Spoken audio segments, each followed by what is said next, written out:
Assalamu alaikum. Welcome everyone for this beautiful Sunday. We have the third lecture of CIGA's Ramadan webinar series today. And we have a very exciting speaker today in the program.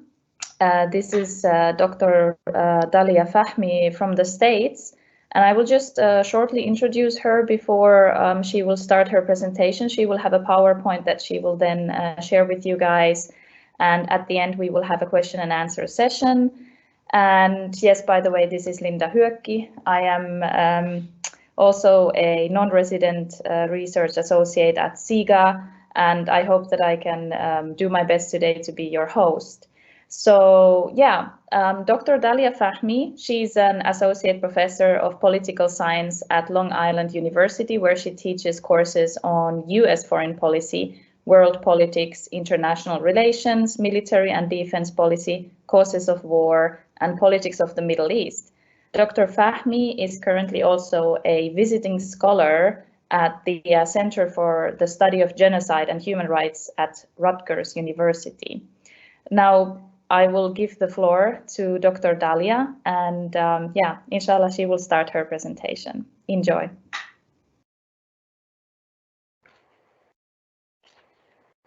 Assalamu alaikum, everyone. Allow me to please take a moment to thank Istanbul Zion University and the Center for Islam and Global Affairs and their staff for hosting me today. Thank you so much, Linda, for the introduction and for moderating the session. And a special thanks to Dr. Sami, the founder and director of the program, for including me in what looks like a wonderful 30-day series of very important topics in both, domestic and political affairs throughout the world.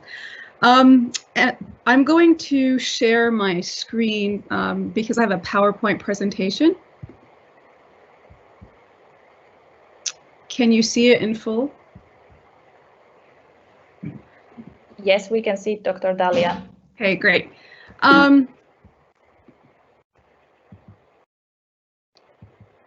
So I'm going to begin the presentation with asking a series of questions. And while the topic for today is about COVID-19, the rise of the alt-right in the United States, the rise of the alt-right is also a global phenomenon. COVID-19 is a global phenomenon, and the mainstreaming of Islamophobia is also a global phenomenon, but I'm going to focus on it in the United States in particular, and then extrapolate from it at the end, but what does that really mean? And I'm going to begin with a series of questions. What explains the rise of and decline of anti-Muslim sentiment? It's actually not a constant, right? There are peaks and there are ebbs. And so the question is, does it function in cycles, right? Why is it that there are critical junctures where there is a rise and then there is a decline?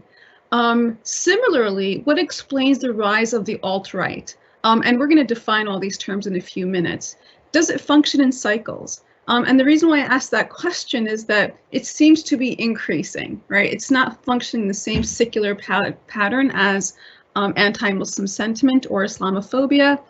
And the greater question for today is, what can COVID-19, the response of the alt-right, and rising anti-Muslim sentiment tell us about the coming year, 2020, and election year, but more critically for the future of American democracy? And I'm being very deliberate with my language here. I have piles of books around me that ask questions about the Middle East, North Africa, Muslim majority societies. And with every question there is, and what does this mean for democracy in the region? And what does this mean for the future of liberalism?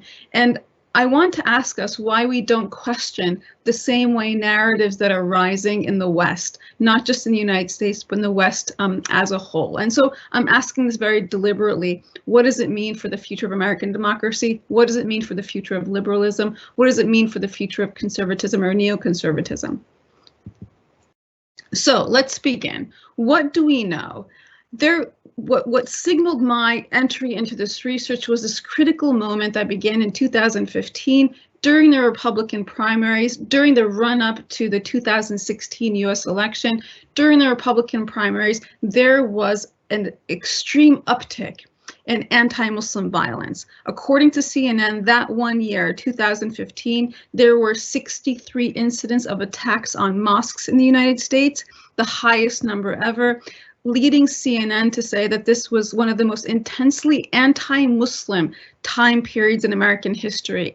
The Southern Poverty Law Center, the FBI, the ACLU, and the ADC all found that 2015 was extremely anti-Muslim as a time period. And it wasn't just the desecration of mosques and Muslim community spaces, but also physical attacks on Muslims and Muslim-looking men and women. Sikh men who wear turbans were particularly targeted. Muslim women who wear the hijab or head covering or veil were attacked much more than men. And it seems that the symbols of Islam in the United States, mosques, community centers, men in turbans and women in hijabs or headscarves, were being particularly targeted as part of this larger pattern of the dehumanization of Muslims.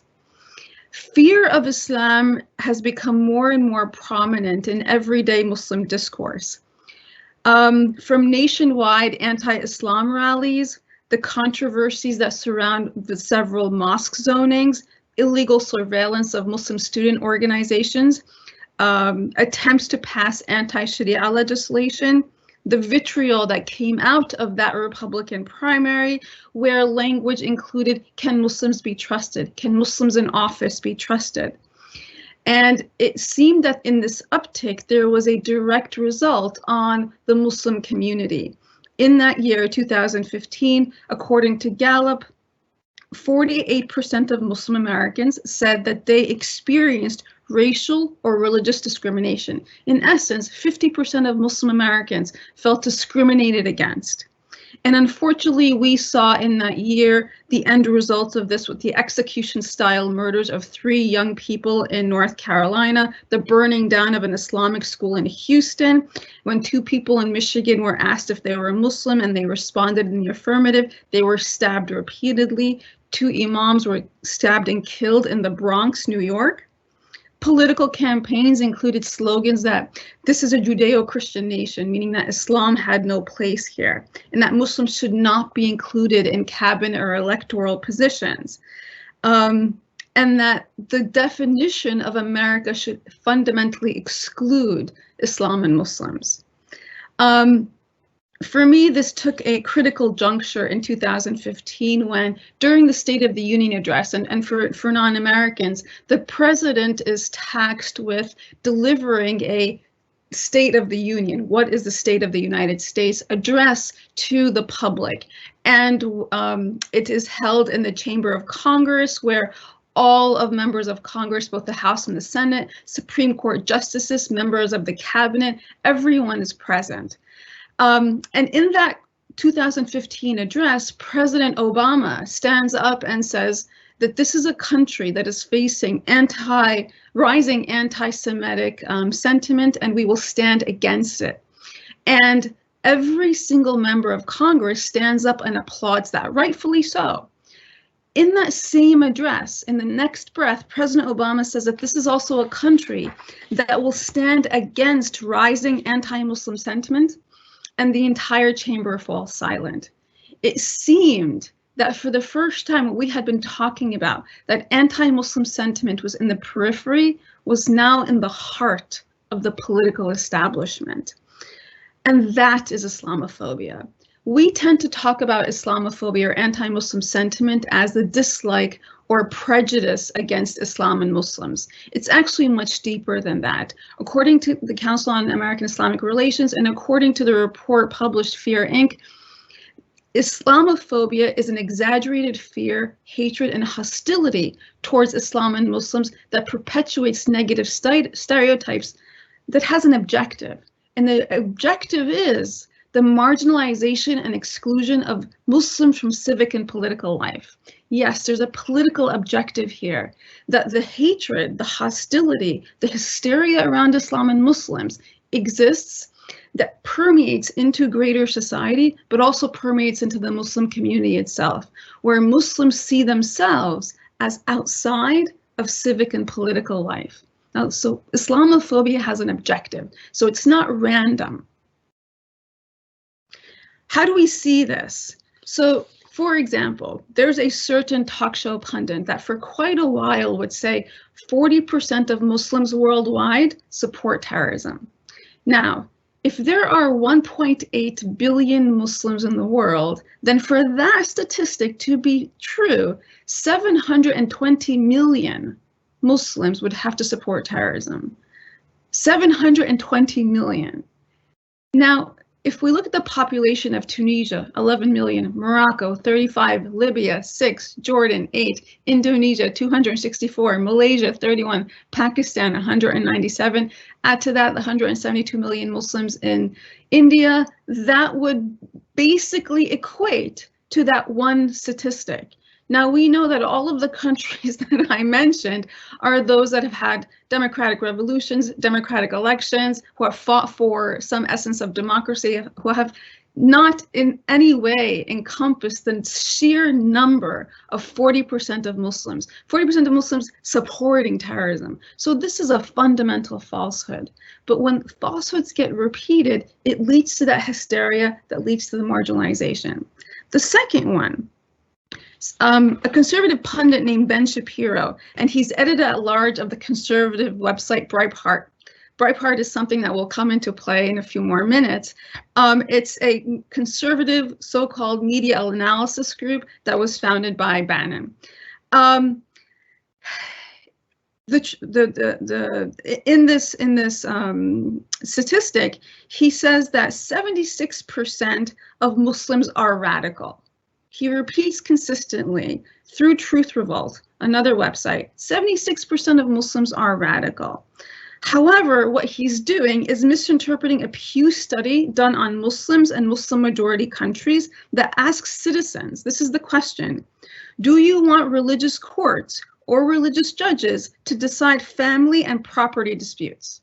Now, the Pew question is, do you want religious courts or religious judges deciding family and property disputes only for Muslims? In the country of Pakistan, 76% of Pakistanis say yes, they want religious courts or religious judges deciding family and property disputes for Muslims. For Shapiro, that equals support for Sharia, which equals radical. 76% of Muslims want Sharia law. In all Muslim countries, Pakistan has 179 million Muslims. Therefore, it's another 135.4 million radicals. This is a fundamental false statistic. 76% of Muslims are radical is something that has been reported by Ben Shapiro over and over. It's been picked up in different media outlets. And it's this falsehood, again, built on a Pew study that asks, do you want religious judges and courts deciding property disputes, family or property disputes for Muslims only? 76% of people in Pakistan said yes. And this comes to 76% of Muslims are radical. Again, 1.8 billion Muslims in the world. The insinuation was used last year. Just around this time in April last year, there's a congressional hearing called Hate Crimes and the Rise of White Nationalism. And one individual as a Muslim was asked to testify in that congressional hearing. Dr. Abu Salha was asked to testify. He's the father of 2 daughters and his son-in-law who were killed execution style in North Carolina because they are Muslim. Yet in that hearing, Dr. Abu Salha was not asked about his children. He was repeatedly asked about his Muslim faith and forced to defend his Muslim faith. For example, Representative Jackson Lee of Texas, after offering her sympathies to the doctor, asked him, "Did you teach your children and your daughters hatred?" He says to her, "Absolutely not, Congresswoman. We definitely made sure that anybody who is racist or hateful is out and speaking about his masjid because he was a board member at the masjid." She follows up, "So the very fact of being Muslim, you're not filling children or those in the mosque with hatefulness?" We actually fight this, he says. Another representative asks him, Johnson from Georgia. Again, he offers his condolences, but he doesn't ask him about the murder of his children. He asks him, does Islam teach Muslims to hate Jewish people? Dr. Abu Salha responds by saying, actually in the Quran it says that killing any human being is akin to killing humanity, and reviving the soul is akin to reviving humanity. Again, this is a congressional hearing on hate crimes and the rise of white nationalism. This is a father that lost 2 daughters to white nationalism. It took 3 hours before Abu Salha was asked his opinion on the matter relevant to the hearing topic. He had been defending the faith of Islam. Islam being a suspect religion, even in a hearing on the rise of white nationalism to a father who lost 2 daughters to white nationalism. So this takes me to the heart of my study or my research, where how does this mainstreaming happen? What used to be in the periphery now coming into the core of the political establishment. And I argued that what was once in the fringes comes to the core through the tracking of Muslim sentiment in the run-up to an election. It's a full frontal strategy where fear is used for electoral victory. And it leads to the mainstreaming of anti-Muslim sentiment and leading to a dichotomous relationship of Islam and Muslims on one hand, and American society and American values on the other, an us versus them dichotomy. The gradual and extensive shift of anti-Muslim rhetoric from the margins of American life to its political mainstream is the product of the symbiotic relationship that I outline right here. It's a network of anti-Muslim interest groups and a corresponding faction of willing politicians who are running for office and need support, coupled with certain media outlets. So you have interest groups, media outlets, and political figures all in this tripartite symbiotic relationship. Now, 2010 was a crescendo year of this nativist Muslim trend, and that's because of the 2008 election of President Obama. In 2008, we saw that what were once localized rumors on the internet being turned into national talk show worthy discussions, all of them representations of the worst kinds of conspiracies that we had seen. 2010 was a climax of this, and the trend was not simply about how the Islamophobic network works, but about how it can actually foment hatred and fear. Beyond the electoral success that many had derived from these episodes of American hysteria, the conclusion of this research project that the main victim of such a prejudiced political movement has been the tenor and the climate of politics in the United States and its mainstreaming of anti-Muslim sentiment, particularly around elections and particularly within the Republican Party. So I'm going to look at several elections, but because of time, I won't discuss all of them. I'll discuss 2008, 2010, 2016, 18, and then the 2020 presidential election. But I'll focus a lot more on the 2016 presidential election of President Trump. But I want to foreground it in what happened in 2008. So in 2008, there was a political opening that happened for President Obama, or the run-up to the election of President Obama. His candidacy was a kind of opening for a network of right-wing groups to ally themselves with increasingly more radical wings, refueling and fueling anti-Muslim rhetoric. The anti-Muslim rhetoric was an attempt to counter the internationalist appeal of Obama as he was running for office, combined with his non-white skin, symbolizing a new chapter in the American evolution that figures into the conservative movement and that everything that they were fearing. Rumors of the president's religion, his beliefs, through the cumulative effort of several organized processes, began to make their way from the margins of America to the mainstream. Basically what I'm arguing, the candidacy of Barack Hussein Obama, was the ultimate fear nexus coming into the United States. A Black man, child of an immigrant, who has a very Muslim last name, whose father was a Muslim, is a presidential candidate in the United States. It was a multi-pronged approach. The documentary film Obsession, Radical Islam's War Against the West, was distributed to more than 28 million voters in swing states. Rumors of President Obama, or then candidate Obama's Islamic/Muslim faith, had been around since he made the keynote speech in 2004 at the DNC, but the matter became an actual election cycle issue for many, prompting his campaign to launch the now defunct FightTheSmears.com, which clarified everything from smears regarding his religion to the so-called birther conspiracies. The matter was indicative of a deeper anti-Muslim sentiment, since the idea of a Muslim president seemed threatening to the US national identity. Again, you couldn't use the language of race and the first black man, but you could definitely foment fear around the suspect citizen of possible ties to being Muslim. In January of 2007, a year before the election, Insight magazine, again a now defunct outlet owned by the right-wing Washington Times, published a story that cited how associates of the Hillary campaign were able to unearth evidence that Obama had, from the age of 6 to 8, attended a Wahhabi-oriented madrasa. Again, this was a hysteria around him actually attending a school in Indonesia. But the word madrasa led to hysteria that he was Wahhabi. The rumor was substantiated and moved into the Fox News Glenn Beck program before finally a CNN journalist went to Indonesia and found that indeed he had just been at school. Eric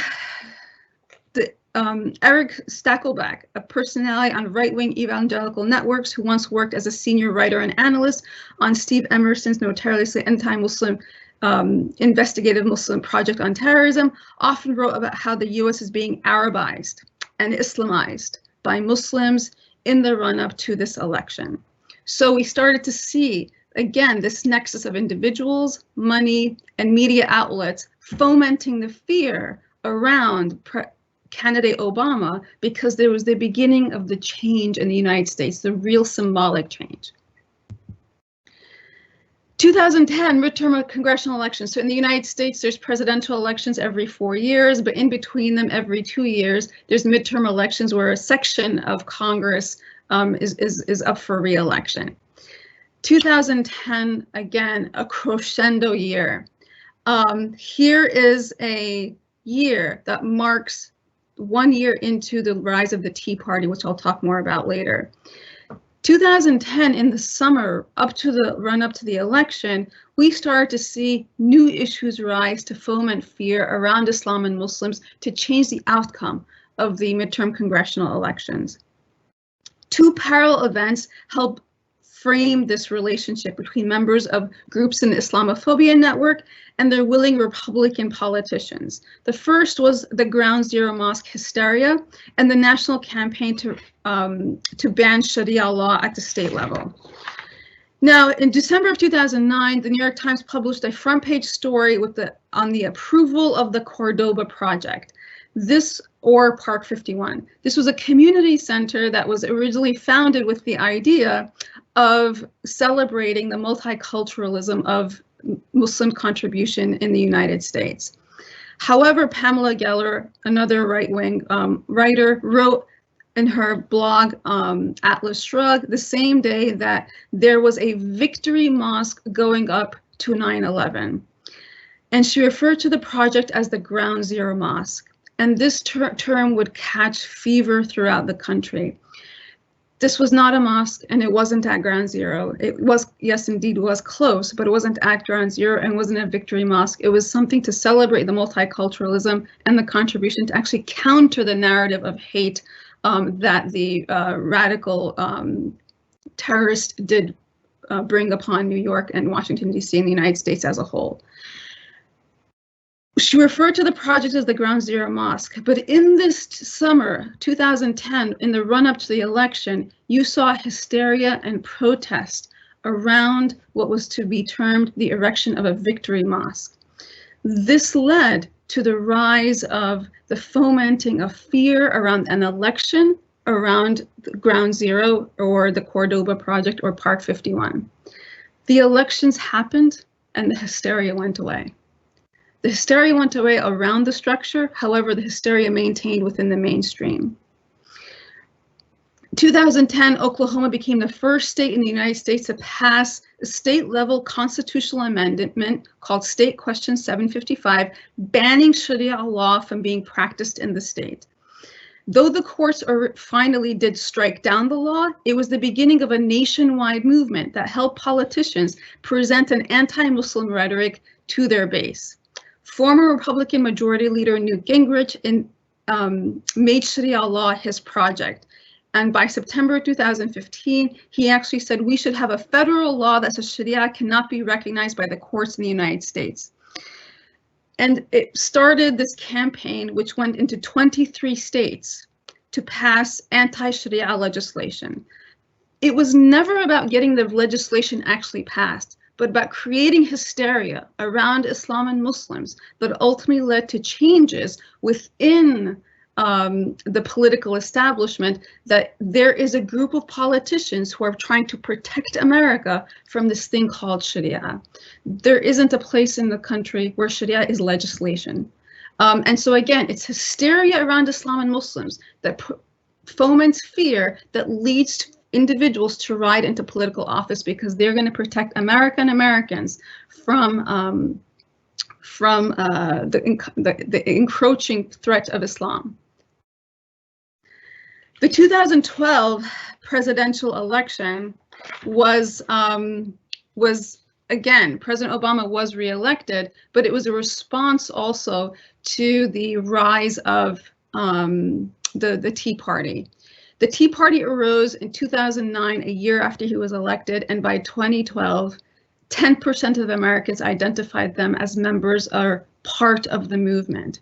Now, just to put it in scope, in terms of the progressive movement here in the United States today, it nowhere near captures those kinds of numbers. 10% of America identifying as part of the movement is huge. We also saw the Americans for Prosperity really funding this project of the Tea Party, funded through the Koch brothers. By 2019, Republicans had dropped the language of Tea Party because now that had gone mainstream. We no longer needed an in the party separate connotation for those members. It had already gone mainstream. And by 2012, we saw the terms socialist and Islamist and Muslim Brotherhood infiltration become regularized in the conversation around the election of President Obama. So I'm going to come to what I want to focus on, which was the 2016 presidential election and Trump's vehicle really into office. On March 2011, Trump began a series of TV appearances. This is 5 years before he wins the presidency. TV appearances about his suspicions around Obama's non-Muslim origins. And this lasted for about 6 weeks, riling up much of the Republican base. It was galvanized by all the dog whistling undertones of the issue. The initial experiment propelled him to entry into the polls into the Republican field of candidates for that 2012 presidential election. And according to Gallup, the percentage of Americans who believed that Obama was definitely born outside of the United States was 47% at that period.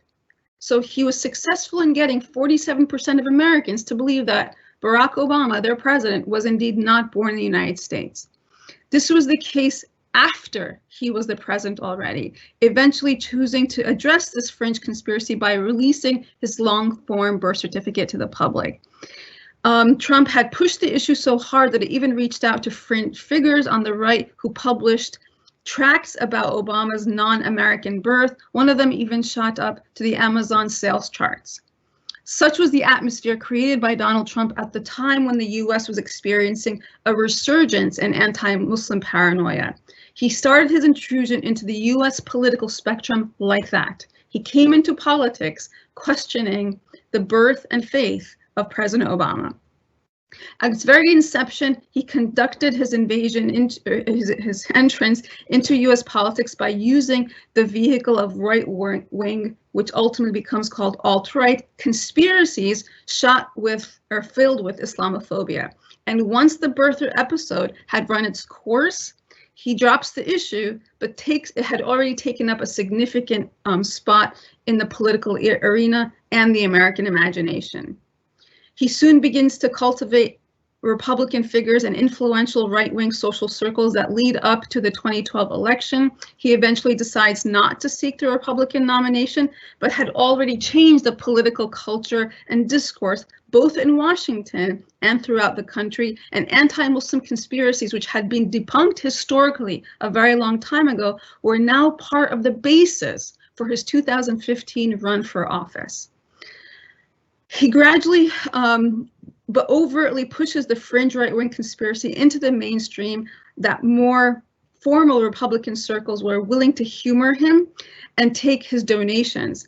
But he even convinced at one point Mitt Romney on the campaign to accept his endorsement, and which further legitimized his position as a political figure in America. Again, Mitt Romney is not too fond of him today. Trump clinched this U.S. presidency in November of 2016, and it sent perhaps one of the greatest political shockwaves. It was unexpected, however, it had a long-term effect and an immediate effect. He was elected, and the next day, there was a firebombing at a mosque. His rise was orchestrated possibly by a coalition of actors that exploited the anger of the white working class and its litany of perceived socio-political grievances, as well as the increasing cohesion and solidification of such sentiments into corresponding political and, more importantly, an electoral constituency. And this will go on to have highly significant consequences for the perception of Islam and Muslims until today. What was formerly, or who were formerly marginalized, like figures in the alt-right, like Steve Bannon, now had direct influence from within the Trump campaign, and this is what I call the Bannon effect. Here we see that the background from which Trump's campaign rhetoric poured forth came from an ideological worldview that had been espoused by Steve Bannon for a very long time. He outlined his views regarding the threat of Islamic terrorism against the Judeo-Christian civilization and Western values in a 2014 speech. During that speech, he talked about how, whether the West would like it or not, was fighting a global war against jihadist Islamic fascism. He also said that the West was historically kept Islam out of the world by facing up to its expansion, and today the global war must carry on that same struggle. This is clearly articulated in his idea vis-a-vis Muslims and Islam, and Bannon carried that into the White House in January of 2017 when President Trump was initially inaugurated. So what are the social cultural effects of just that time period? 2015, run up to the election, 2016, the year of the election, and that January 2017, the inauguration. The social cultural effects of this gradual process of mainstreaming what was wider on the periphery, now in the core. In that time period, about a month after the 2016 election, when 1,094 hate crimes were recorded by the Southern Poverty Law Center within 34 days of his election. For context, the FBI recorded 6,121 hate crimes for the entire year of 2016. And here we saw 1,094 in 1 month after his election, a 5-year high. 315 of those were anti-immigrant attacks, and 112 were explicitly violent acts against Muslims. In 1 month, 112 explicitly violent acts against Muslims in the United States. 37% of the total number were committed by individuals who directly referenced President Trump or his campaign. The background to these numbers is equally troubling, with hate crimes in the United States rising 10% from 2014 to 2016. Islamophobic incidents rose from 154 in 2014 to 307 in 2016. Moreover, the number of hate crimes primarily made up by white nationalists and far right rose from 782 in 2014 to 917 in 2016, a historic high again. The most dramatic growth was the near tripling of anti-Muslim hate groups from 34 in 2015 to within 1 month of President Trump's election to 101. These are all according to the Southern Poverty Law Center. So you're seeing that the institutionalized hate is leading to violence, is leading to hate groups, and ultimately to more militias in the name of fear of Islam and Muslims and their entry into the public fore. This brings us to the Muslim ban. The first thing that President Trump did was the executive order called Muslim ban, or we call Muslim ban, banning individuals from Iraq, Syria, Iran, Sudan, Libya, Somalia, and Yemen from entering the United States. Refugees were banned for 120 days, and Syrian refugees were banned indefinitely. That was the first manifestation of the ban. It took on Muslim ban point 2, Muslim ban 3, and now we have a different ban that we'll talk about in a few minutes.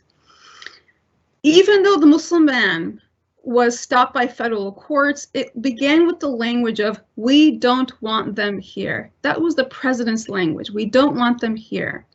Yet the tone and reputation of those statements led to the beginnings and the infusion of anti-Muslim dog whistling in all policy moves tied to immigration, tied to social change, and tied to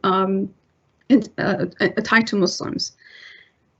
Even though it was stopped by federal courts before emerging through a number of changes and iterations, the initial move from the White House to push such a thinly veiled, uncompromised, anti-immigrant policy dovetailed perfectly with the entire campaign that brought him into office, that he was going to get tough on terror, get terrorism, meaning Muslims, excessive immigration, and crime. And he sees the three intersecting based on one group.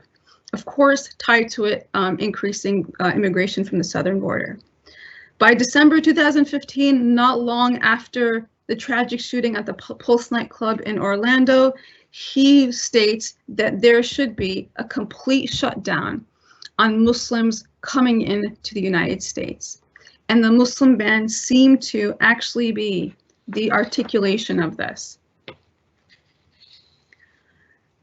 The New York Times explained that the Trump-Bannon vision of Islam in the West in an article in 2017 saying that the first iteration of the Muslim ban is the worldview that stems from the Clash of Civilization thesis by political scientist Samuel Huntington and combines the straightforward warnings about extreme violence and broad brush critiques of Islam. It sometimes conflates terrorist groups like Al-Qaeda and Islamic State with largely non-violent groups as the Muslim Brotherhood and its offshoot at times, and now with the 1.7 billion Muslims around the world.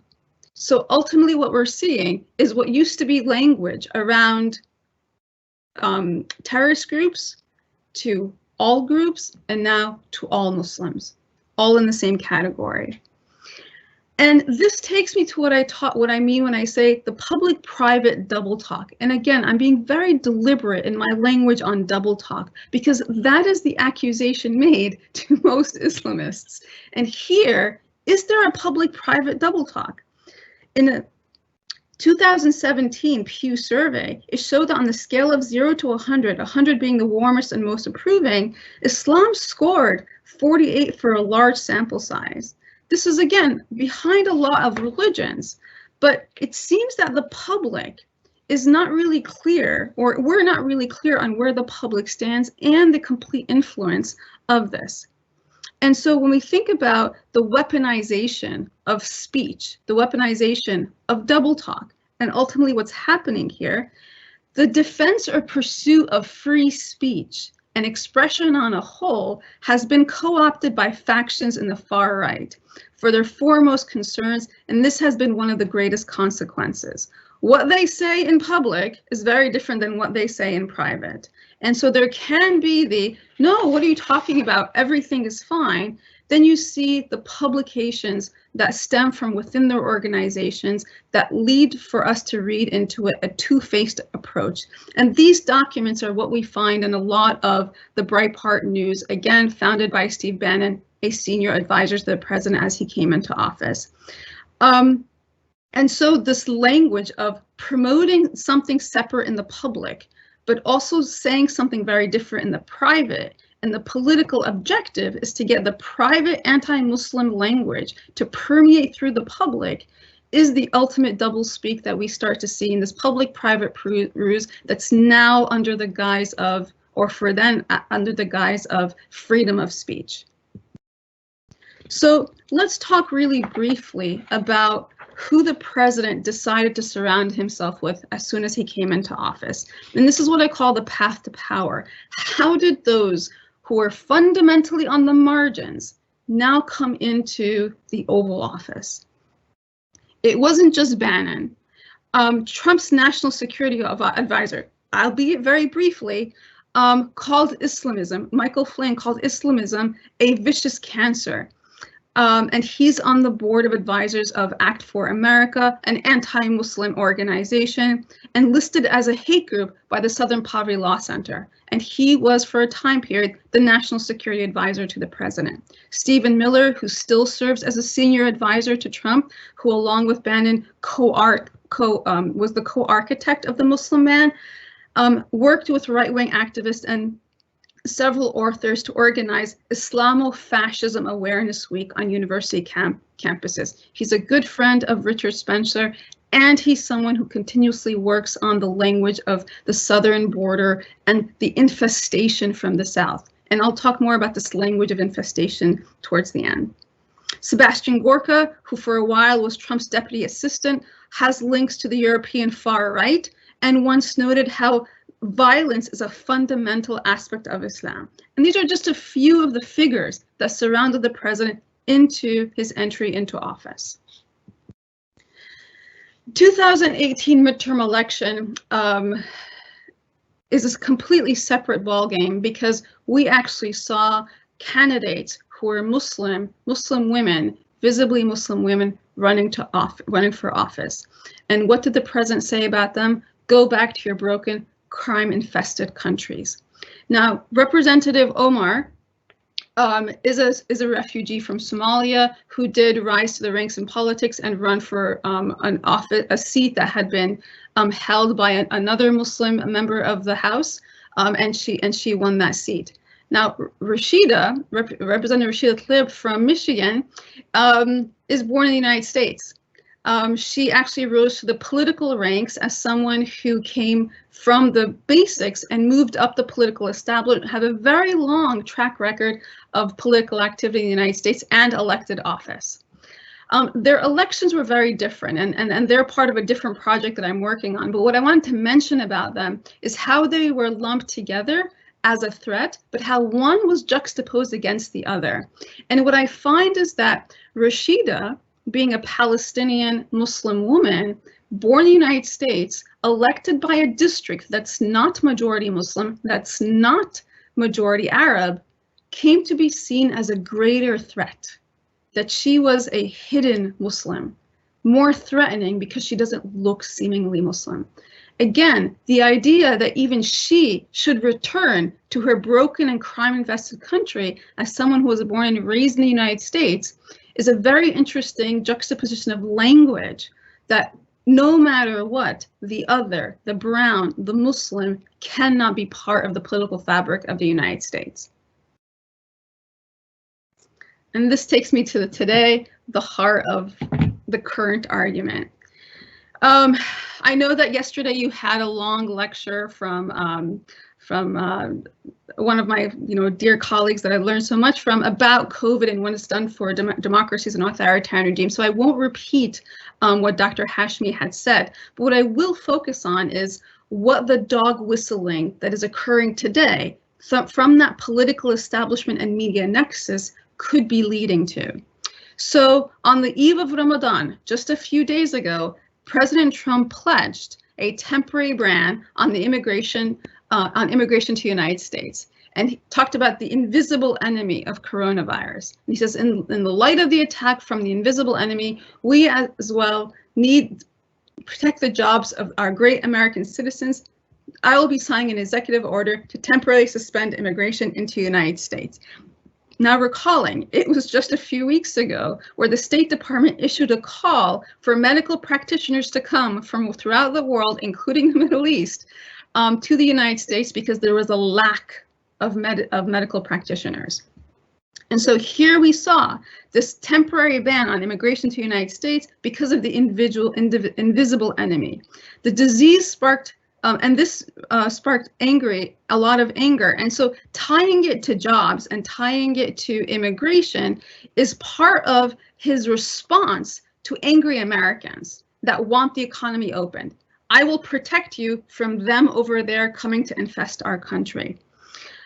Here you have a critical juncture where, as of today, 52,000 Americans have died. Almost 1 million have been infected. The economy is closed and in some ways crippled.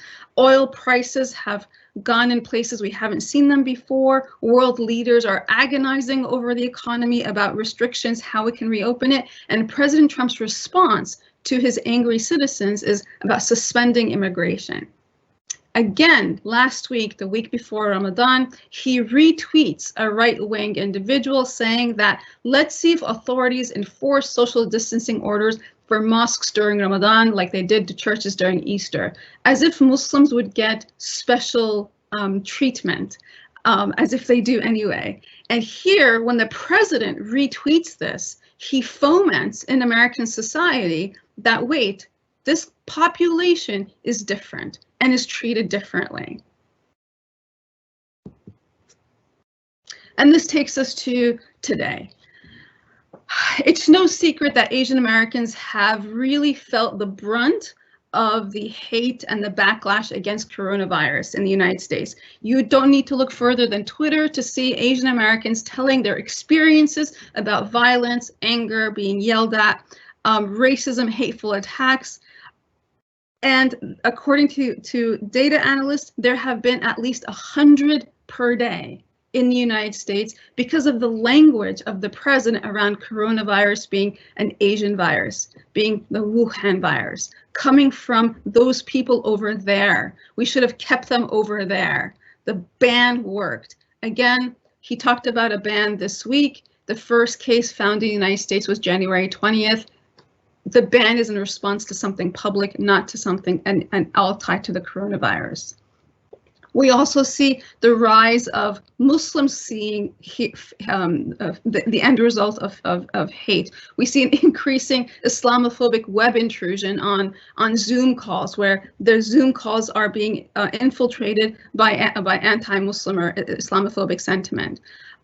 We saw a Tunisian American healthcare worker who was wearing a mask, who works with COVID-19 positive patients. He was actually tasered for wearing a mask while shopping for groceries in Michigan. Media coverage of responders, first responders, has been very interesting. Here in the New York Post is a story about a firefighter, a Muslim firefighter, who got coronavirus when a Hasidic teen sneezed onto his face. And in the article, it was framed that this is a Muslim firefighter, a Muslim first responder who had been in the front lines of the war against COVID, and he was referred to as the son of a terrorist by the New York Post. Again, stripping him of what he's been doing in this fight against the coronavirus.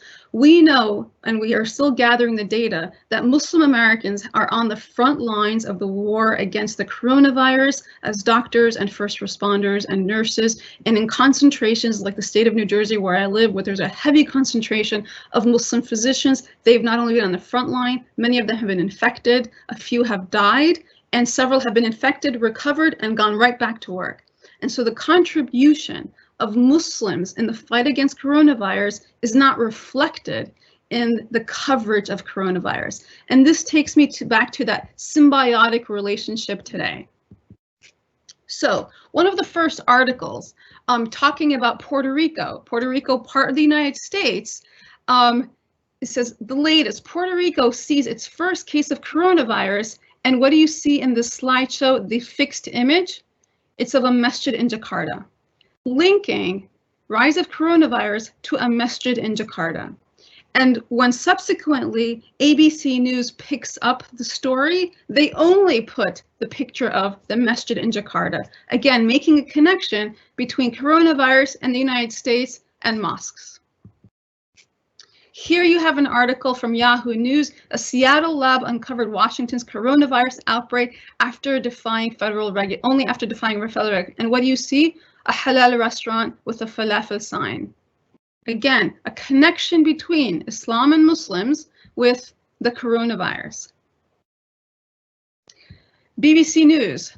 Borders shut as coronavirus cases rise. And you see a Muslim woman with hijab with her face covered. Again, it's not clear the direct connection between the image and the title. But what's happening is the fomenting of fear around coronavirus tied to, again, symbols of Islam and Muslims, dehumanizing Islam and Muslims, and it's about borders being shut as coronavirus cases rise. Coronavirus, cancel your haircut, facial, pedicure appointments. Subheading, what is the difference between bacteria and viruses? And you have a young Muslim woman in hijab. What this image has to do with this, you know, for a while, some of my colleagues and I were making jokes like, we've finally have Muslim representation in the media, and these random pictures of Muslim women, wow, they're finally being perceived of as average Americans, but why is it constantly in these stories about the coronavirus? Coronavirus, Europe shuts down schools as markets tumble and sport in crisis. And what is the image of? 5 Muslim men praying in full quarantine gear and 95 masks. The title is Europe shuts schools as markets tumble and sport in crisis. And the image is of a group of 5 Muslim men making salah. And I know this story was really big in Turkey. Trump suspends travel from Europe for 30 days. And what is the image of Turkey? And I believe that's the Blue Mosque. CNN International also picks up Austria announces first death from the coronavirus, a country that has 302 confirmed cases according to the health ministry, and picks up what? An image of a mosque. We saw many images of mosques from Istanbul as the symbols of Trump suspending travel from Europe for 30 days. And if you think about it, it was the first time Western media wanting to insist that Turkey is a Western country. So, what does all of this mean? We know that this symbiotic relationship between individuals, media, and interest groups is not perfect. I know it's not perfect, but there's something there happening to the story because ultimately Islamophobia and anti-Muslim sentiment is being weaponized as a political tool to change the political narrative and gain entry into elected office. The question is, why does it work? And why does it work so well? What makes Islamophobia a publicly acceptable form of racism and bigotry? We know it's not just happening here. We know it's also happening in France and in India and throughout Eastern and Western Europe and now Latin America and even aspects of the Middle East. And so here we're seeing that Islamophobia becomes a publicly acceptable form of racism and bigotry that allows individuals, media outlets, and interest groups to change the political narrative and ultimately the political establishment. Now, I have a few final thoughts on language. You know, we talk about alt-right because it was a white nationalist, Richard Spencer, who actually launched a magazine or a web magazine called The Alternative Right. And so they launched the term themselves, and he was trying to disseminate his ideas. The alt-right is a white nationalist racist movement, and part of its membership is really about supporting anti-immigrationist policies to ensure the continuation of the white majority in the United States. Others call for the breakup of the country to form a white separatist ethno-nation state in North America. But even white nationalism is wrong because it's really about immigration and citizenship and who belongs and racial segregation and state-sanctioned discrimination. But I think the correct term for what we're seeing rising from within this movement that's touching the political establishment is the rise of the white power movement. White power is really about the race war. This is the activism that thinks about white nationalism, not in the context of the nation state, but in the context of an Aryan nation that transcends boundaries, that moves from Europe to the United States, to Europe. We have manifestos, and in many of these manifestos by these white nationalists or members of white power movements, or even the white nationalists who shot up the mosque in New Zealand, in all of their manifestos is the language of eliminating the other, of a greater Aryan race, of something that goes beyond national borders.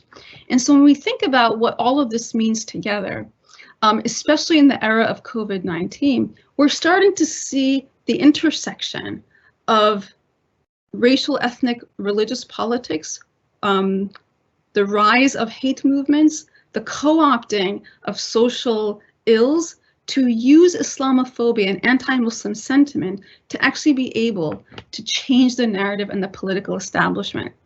And I hope during the Q&A we can talk about if this has ever happened in history or what this is a greater reflection of. But this is, again, not just a US phenomenon, not just a European phenomenon. This is rising throughout the world. Thank you.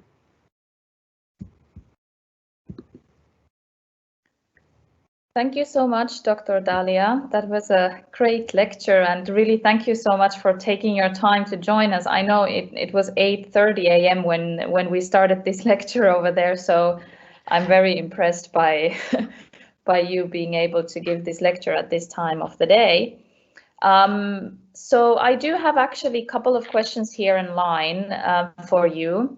And I will just basically read them, and then you can take a couple of minutes per question to answer, and then we will move forward. For those who are listening, you can ask your questions. You can write the questions by clicking. There is, like, in the middle of the screen, you can see a button with 2 speech bubbles and a question mark. That's where you can write your question, and it reaches me as the moderator, and then I will pick them from there. So first question is here. Yelena is asking, Salam, the Pew Research Center makes very reliable surveys around the world annually. Why do people of mass media prefer fake data? Is it an indicator of the nature of the contemporary media or the human nature in general? What do you think? So, it's a great question, and I want to be clear that I'm not making generalizations about all media. I was making a very specific claim about a very specific segment of the media that's created for the purpose of the dissemination of anti-Muslim rhetoric. So they will take Pew data, even Pew data, and mismanage it or manipulate it to reflect their own agenda. And so I wasn't talking about mainstream media as a whole, because there are many wonderful media outlets, many neutral media outlets that do take data and do with it what it should be done. But what I was talking about is those who create data and those who manipulate data, and that they are part of that 3-part nexus that creates that symbiotic relationship that leads to the mainstreaming of anti-Muslim sentiment. Historically, media outlets like Breitbart News were outside of the mainstream. But slowly, with the election of President Trump, they were referred to as if they were mainstream media, when historically they're not. And we see this kind of articulation today with even outlets that are mainstream, like Fox News, being referred to as the pulpit of the kind of national stream pulpit that we see in third world countries of the president. Thank you. Thank you for the answer.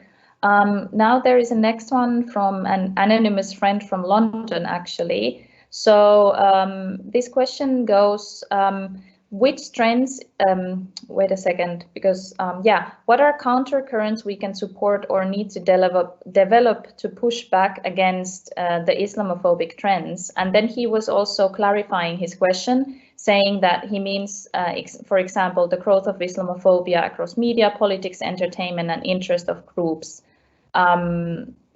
He actually also suggested a couple of counter sort of currents or measures himself. I will just list them and then we can discuss. So first, high visibility media personalities of Muslim faith, maybe. Senators, congressmen of Muslim faith, grassroots social interaction and community integration activities, Islamophobia watchdog organizations, economic and business representation, or even positive representation in Hollywood. What do you think about these? I think those are all wonderful.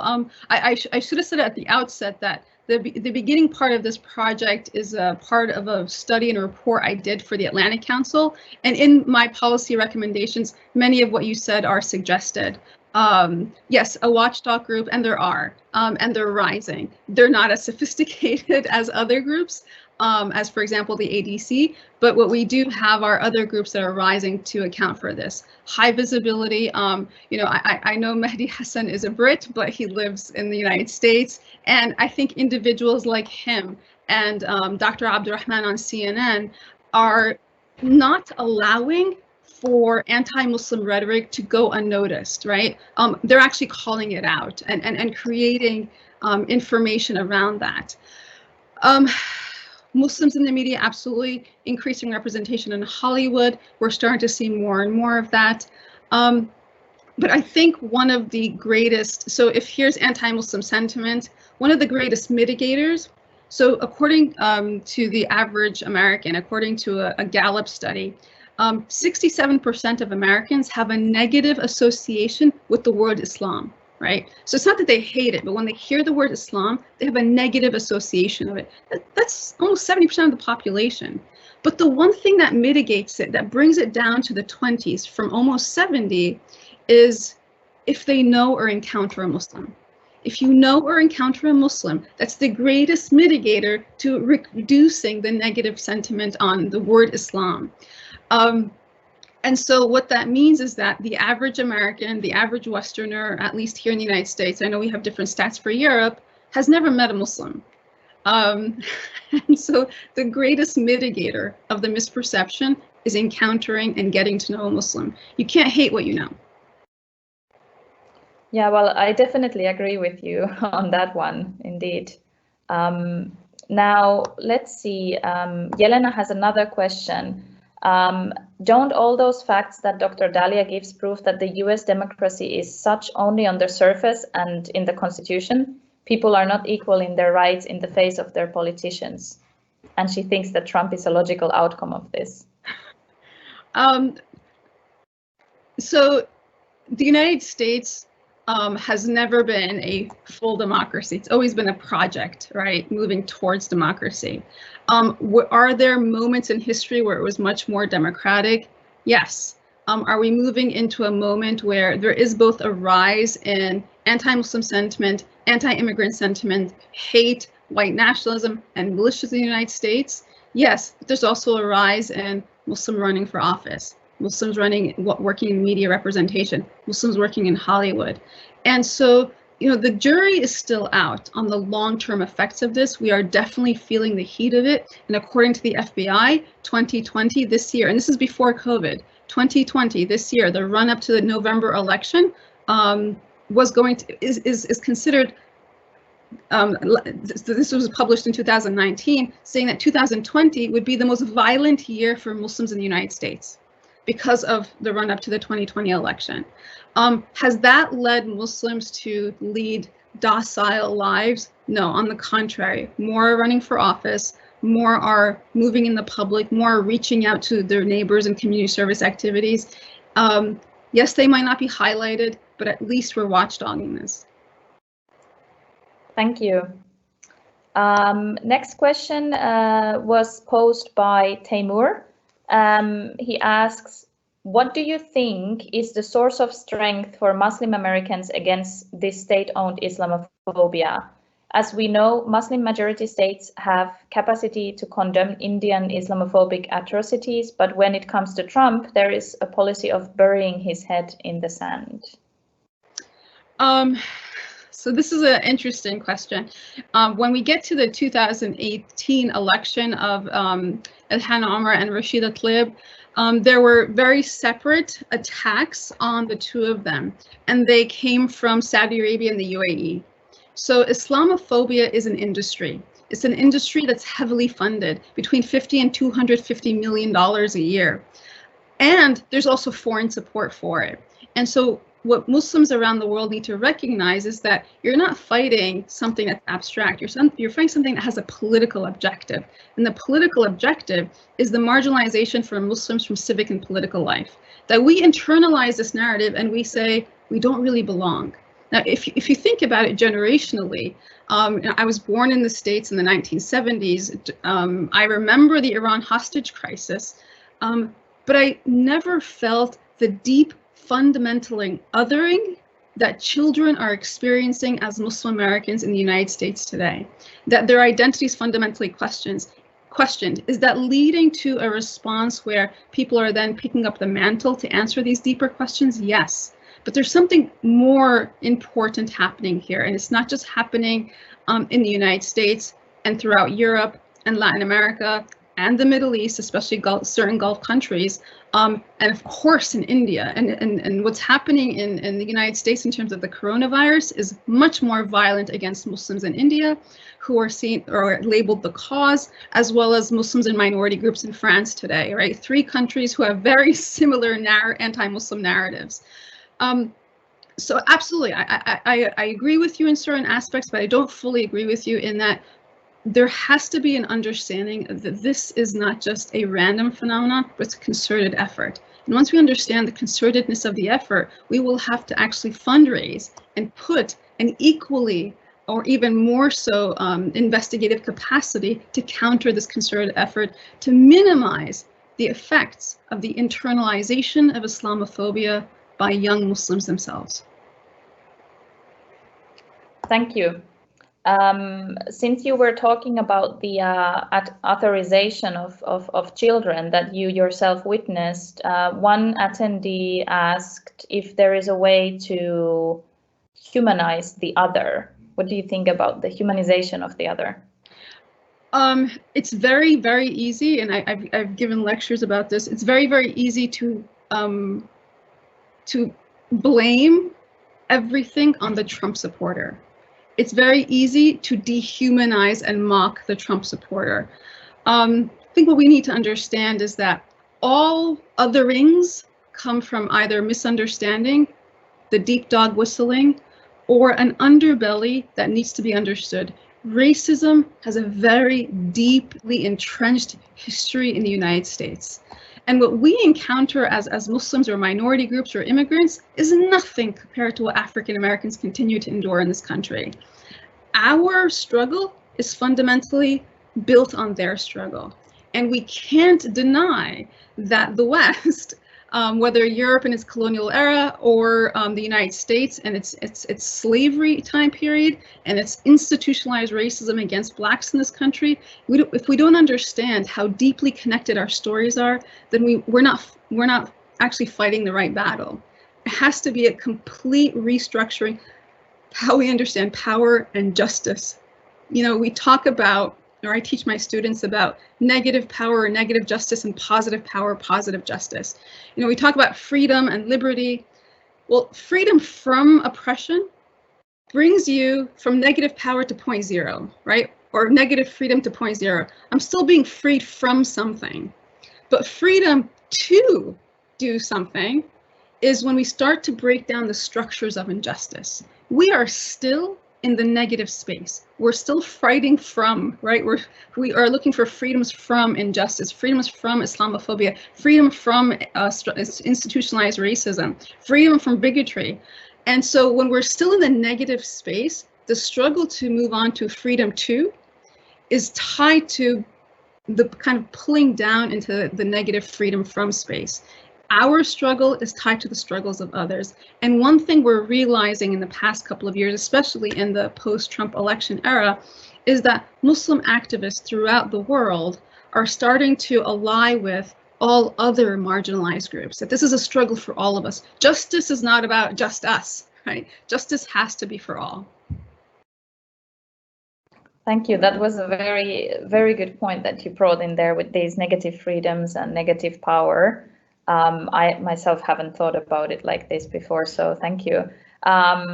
Well, when we're talking about overlapping struggles and sort of like whether we're going to get out of this negative space or not, there is one attendee that asks quite critically, we have seen certain Muslim circles flirting with right-wing governments, especially in the US. Has this move in some way affected Islamophobia in the country? You mean, I'm sorry, I didn't understand the entirety of the question. You mean like Muslim majority countries or leaders of Muslim majority countries aligning with President Trump? Because that's absolutely what we've seen, right? So we see, for example, President Trump has a favorite dictator, the current president of Egypt, who came to power through a military coup. He has a favorite world leader in Mohammed bin Salman in Saudi Arabia. And so we think about the traditional notions of relationships with powers, even in places like the Middle East, the fact that Middle Eastern countries are not just allying with the United States, but also being part of the project of the marginalization of the Muslim diaspora community in the United States means that again, as I said, the Islamophobia industry and the Islamophobia power also has support in the leadership of several Muslim majority countries, Egypt, Saudi Arabia, and the UAE, definitely. Okay, thank you so much. I have so many questions. I'm like overwhelmed with the flow of questions right now. So I'm just, for everybody who is just... We can take like 4 or 5 together and I can maybe answer them together if you have so many. Yeah, because I'm scrolling through the questions and trying to see if they are related to each other or not. And some of them are rather like statement-like, so I have to really filter out something. So for everybody who is listening right now, really, I'm doing my best in taking all of your questions into consideration. But we do have 15 minutes only more left, so we will see what happens, okay? All right. Well, let's see, there is a question related to COVID-19. This is from Dilek. She said that she noticed that you kept talking about the war against COVID-19. It is not difficult to use these terms, especially when we know what words have done for you. So it's like, I guess Dilek is sort of like referring to war on terror and war against COVID. Yes. No, I was deliberate in my use of the language war on COVID, because that's what our administration is saying today, and that there's fundamental implications for that. So if you use language like the war on COVID, then China is the enemy, right? And you can start to also use othering language against the Chinese. And so the language of war is stuff that is language I'm using deliberately here. Just as I said in the start of the talk, I'm going to say, and the future of American democracy, or the future of the liberal tradition, right? Because when we do these analyses on our own societies, that's the language that's used. I remember actually when I was presenting this research for the first time at the Atlantic Council, a member of the audience said something in the middle of his question was the Arab street.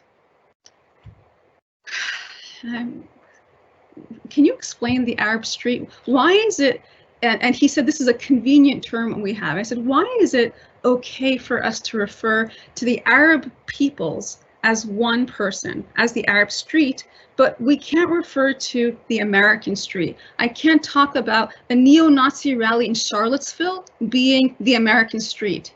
Saying that is ridiculous, but when we use this language against ourselves, I'm being very deliberate in entering the realm of the vernacular and problematizing the way we study the Middle East, the way we study Muslim majority countries and societies, and turning the language on us, on ourselves as Americans, as American analysts, of why do we continue to use these terms, but we are very uncomfortable turning the terms on ourselves. The rise of anti-Muslim sentiment and the future of American democracy, the future of liberalism. The war on COVID, what are the implications of this? How parallel is it to the war on terror, the war on hunger? Again, I'm using the language very deliberately because the consequences are systematically the same. Okay, thank you for that. Next question that I will take from the line, actually. By the way, there is a participant from I think from Brazil. She is a participant studying Islamophobia in Brazil, but didn't hear all of your speech completely. So first of all, can you just define Islamophobia? Like, what is the definition that you use for Islamophobia? This is the first question. And then I'm going to ask the second question straight forward also, which is a participant from UK says, thank you for a deeply enlightening and resonant session. This reflects many of our experiences in the UK, and in particular, the securitization of the political sphere, as well as the infiltration of this discourse into education practice, even at grassroots level. Prevent agenda, you also know about this. Is this something that you can expand a little on, please? Sure. So, yeah. The first one, Islamophobia, is the irrational fear of Islam and Muslims. It has a political objective, and that's the marginalization of Muslims from civic and political life.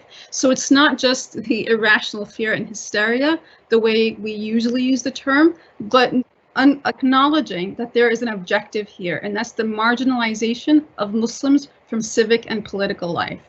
I'm not a UK expert, but absolutely the trends are very similar.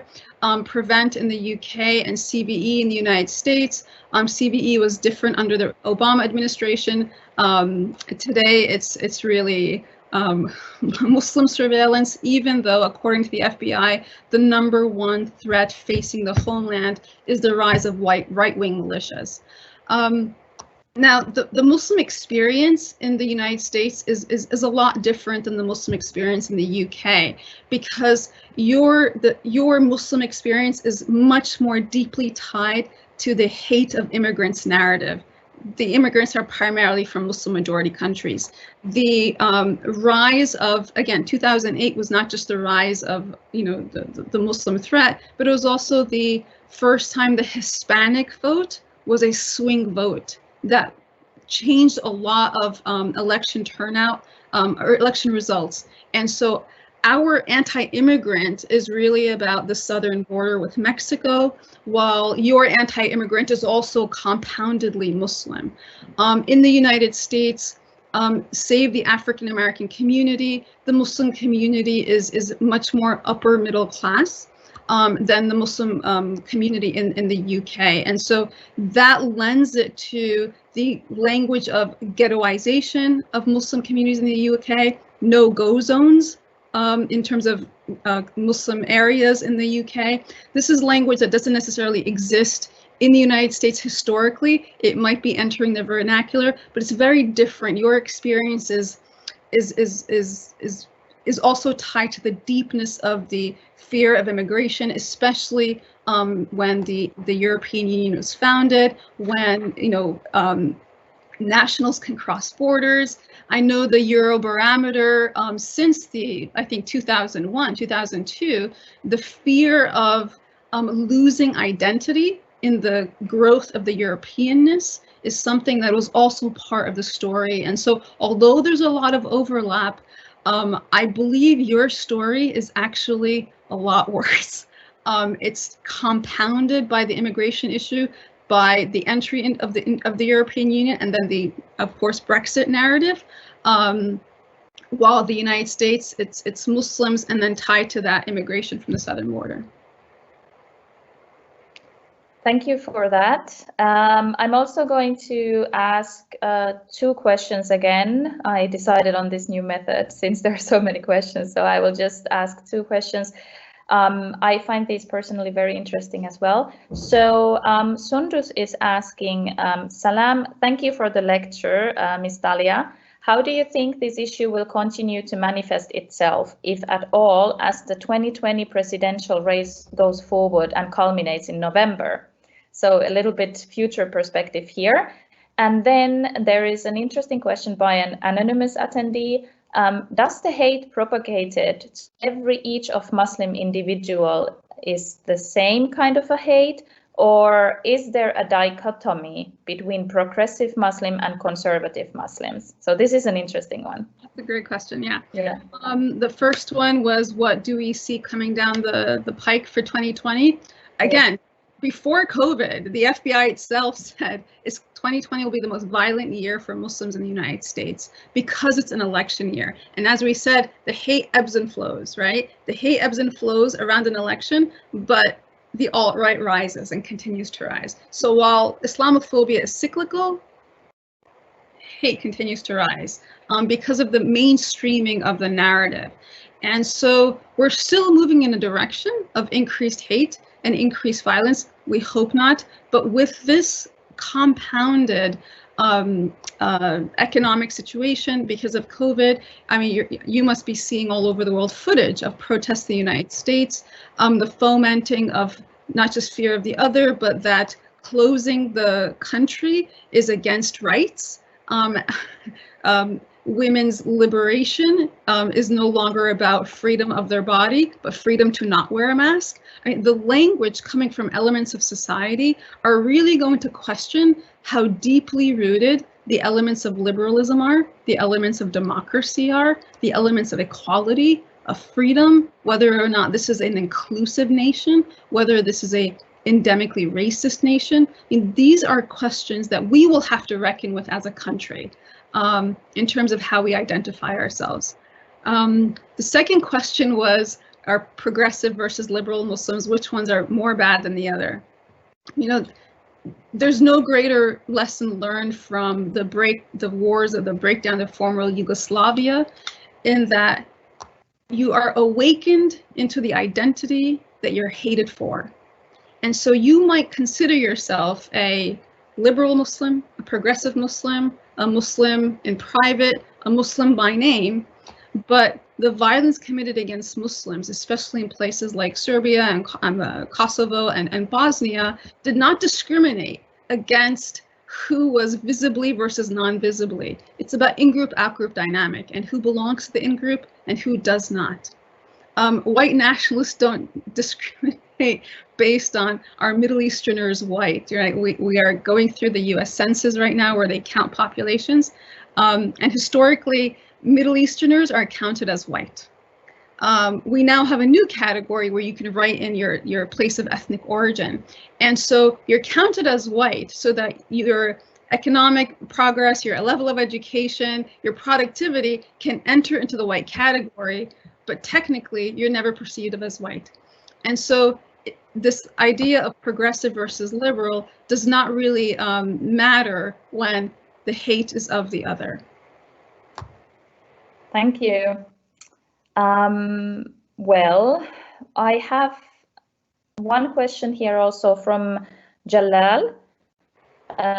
He says, in his recent article, Randall Schweller said that, and this is quote, "The US is experiencing today a societal cultural revolution with her multiple races and cultures, which made Americans without a common national narrative, as the American historians have stopped writing about the nation for decades," according to the journalist Jill Lepore, end of quote.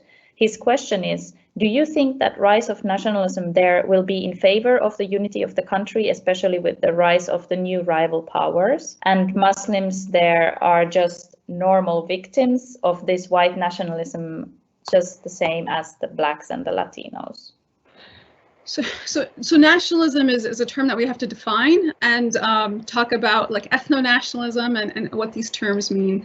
If we're talking about who belongs to the nation, so the idea of nation stems from the idea that this is a group that has a shared common ancestry, a shared language, a shared heritage, and that exists throughout most of the world.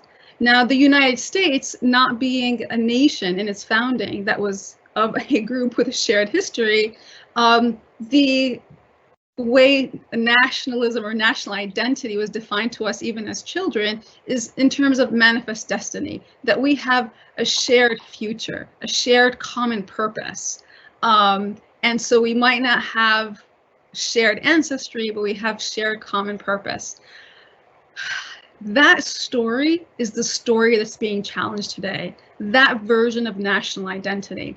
We're starting to see the rise of who belongs to the nation and who's excluded from the nation. And it's no longer based on if you were born or not in the United States. The birthright, which is part of historic in the U.S. Constitution, if you're born in the United States, you are an American. Part of the rise of the Tea Party, and today President Trump wants to remove the birthright notion of citizenship even. Even in this COVID-19 era where there's a stimulus package that the average working class American can get $1,200, that only exists if both members of a married couple are indeed U.S. citizens with Social Security numbers. If one is not, they don't get counted as Americans who deserve anything from the stimulus, even if everyone's paying taxes. And so we're starting to see the language of who belongs to the nation and who's excluded from the nation creep into not just the vernacular, but ultimately into policy here in the United States. Thank you so much. We have only 5 more minutes left, so I'm going to ask one more question, and then I'm going to make my last announcements. But so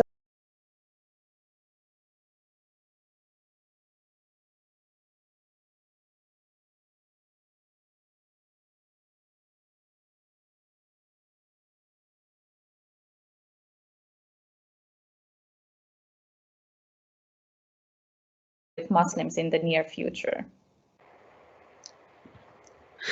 So we're presuming that this is about religious conservatism. Yes. It's not. This is not about religious conservatism.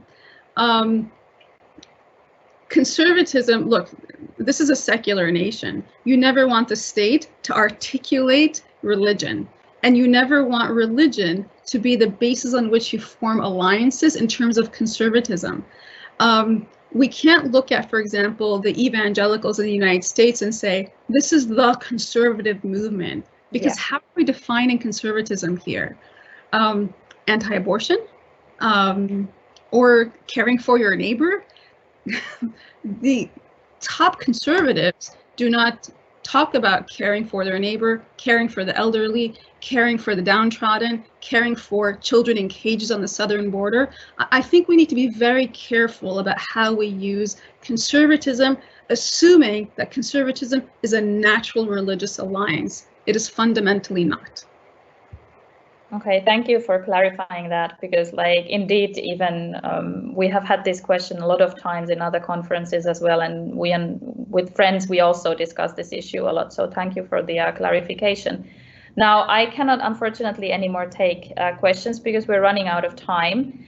I thank everybody for this very interactive session, and my special thanks of course goes to Dr. Dalia for taking her time to join us today. Thank you so much, Dr. Dalia, really, and I hope to see you soon again in Istanbul in one of our conferences.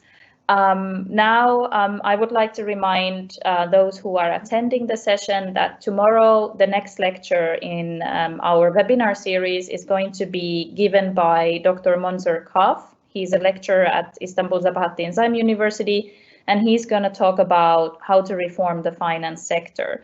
And also, if you missed any part of this lecture, or if you just want to come back to this or any of our other lectures later on, then we will post the recordings on CIGA's YouTube channel as we get through the edits. So this was it for today, dear friends, for our Sunday. Here in Istanbul, we are waiting to have our iftar in about 3 hours. I'm already quite hungry, and I hope that Dr. Dalia is going to get a good rest after this in the States. Thank you so much, everyone, for attending, and hope to see you soon again. Assalamu alaikum wa rahmatullah.